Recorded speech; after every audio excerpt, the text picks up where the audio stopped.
Welcome back. Director for Technical Vocational Education Training Curriculum Trades, Damien Turamori, says there's a need in the workforce in terms of technical trade, but PNG hasn't produced that in the last couple of years. TVET programs was one such program that assists students who are not accepted through the education system, but can have a chance through the vocational schools and also meet the demand in the workforce. But all stakeholders need to work together to make this possible. Esther Bralinwani reports. One of such vocational schools in the country that is contributing to producing number of manpower needed in the technical trade is the Koki Technical Vocational Training Center. The center, however, has its shortcomings due to shortage of staff and facilities needed to increase the programs offered. Just want some input from the education department to upgrade a little bit of our facilities to continue our programs effectively, because in the past vocational centers are for grade 6 leavers, but now we enroll in grade 10 up to 12. Not paid according to our enrollment figure, but we are underpaid of our TFFE fund that come in is also underpaid.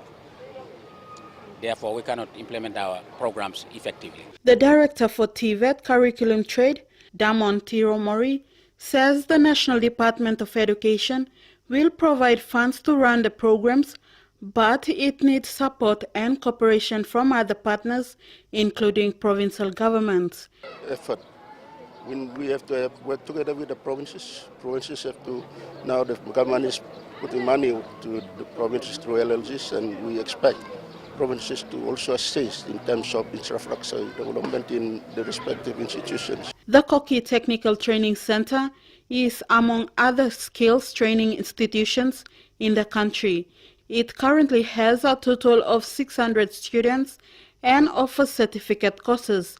Few students from here manage to further their studies in other technical schools to get their diplomas. Esther Bralinwani, NBC National News, Port Moresby. More than 200 elementary school teachers in Northern Province are currently undergoing a week-long training on the standard-based curriculum. This follows the curriculum rollout launch on Monday in Popondetta by the Acting Education Secretary, Dr. Uke Kombra. The training includes a team from the National Education Department, Elementary Curriculum, and their director, Philippa Darius. Sheila Malkin reports.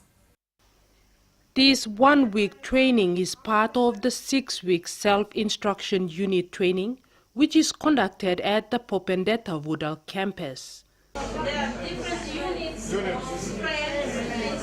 The standard-based education is part of the 5-year Oro Provincial Education Plan with education reforms and quality training.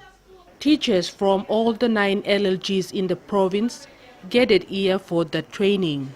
Elementary Curriculum Director Philippa Darius and a team from Port Moresby, including provincial education standard officers, are there to monitor the training. Yes, we were going around supervising. They were doing their lesson planning and programming, and that's the basic idea that they needed most. Not really the policy, but to their teaching and learning as an individual teacher. So I'm really happy to see every teacher having an exercise book and taking notes of the timetable, how many minutes to teach each subjects, and making their time analysis, how many minutes they're spending according to the total time of the subjects that we have in the documents. And also we are doing unpacking now, where they will link up the syllabus content standards, training them with the unpacking skills, so that they will use that to unpack any areas of teaching content that they see that it's complex. They unpack them and put them accordingly to their need in presenting their activities for the day. At the same time, the standard officers are monitoring to collect data consist of qualification of teachers they have engaged. That really tells us a story of the future of elementary planning, either to upgrade their qualification to grade 12, if need be, and then also give them enrichment courses to have diploma and degree in early childhood. So that's how far we are, and I'm excited. And I think Oro is doing the best. Sheila Malkin, NBC National News, Popondetta. The work on the Buvusi Rural Police Station in West New Britain Province has been completed. The project was counter-funded through the District Support Improvement Programme and the Public Investment Programme Fund arrangement. The police station is located in one of the highly populated land settlement scheme areas. Dorcas Tindri with this report from Kimbe.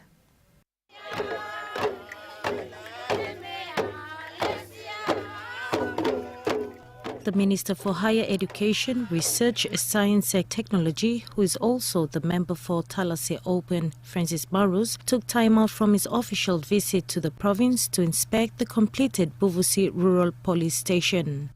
With a lot of lawbreakers in this part of the land settlement scheme blocks, a police station had to be built to curb down the law and order problem.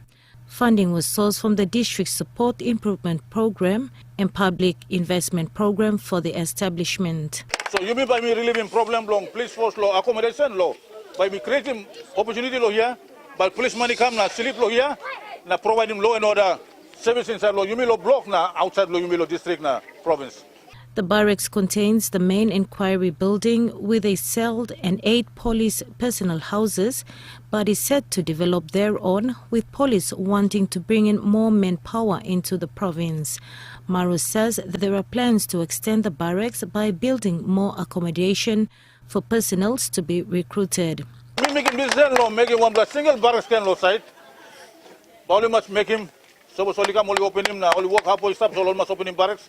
Barracks quarters so you can move in single barracks, while you walk, you go time you finish. Now 8 policemen more must come. Buvusi Rural Police Station is set to be officially opened next month. Dorcas Tindri, NBC National News, Kimbe. Students attending secondary schools in the Central Province hosted a 2-day career expo that ended today. This Career Expo was to provide an avenue for the students to get the information on each of the institutions and the courses they offer. It is an initiative supported by the Central Provincial Government and the Education Department through the Guidance Standard. Esther Bralingwani reports. It is the first time all grade 12 students attending the secondary schools in the Central Province have gathered today at the Don Bosco Technical Institute to attend the Career Expo. This will give the grade 12 students a chance to decide which institutions to attend before they fill their school leavers form or the SLF. It is an initiative by the National Department of Education, supported by the Central Provincial Government. Officiating at the expo was Central Governor Kila Hauda, who officially opened the Career Expo, Dr. Elia Kamapilis from the National Department of Education, and the member for Kairuku Hiri Peter Isiaimo, and other delegates. Some institutions were there to exhibit what they offer. Deputy Secretary for Schools and Education Systems, Dr. Eliakim Apelis, challenged the students on the real scenario in the country about the availability of spaces in the tertiary institutions. Of 25 to 26,000 grade 12 leavers here, higher education institutions will only cater for 5 to 6,000. But Dr. Apelis challenged the students to try other opportunities as well. Meanwhile, Central Governor Kila Hauda told the students to believe in themselves. Power that will make things happen for you. Governor Hauda said education is his priority to build human resources in the country. Esther Bralingwani, NBC National News, Port Moresby. NBC National News continues after the break. Stay with us.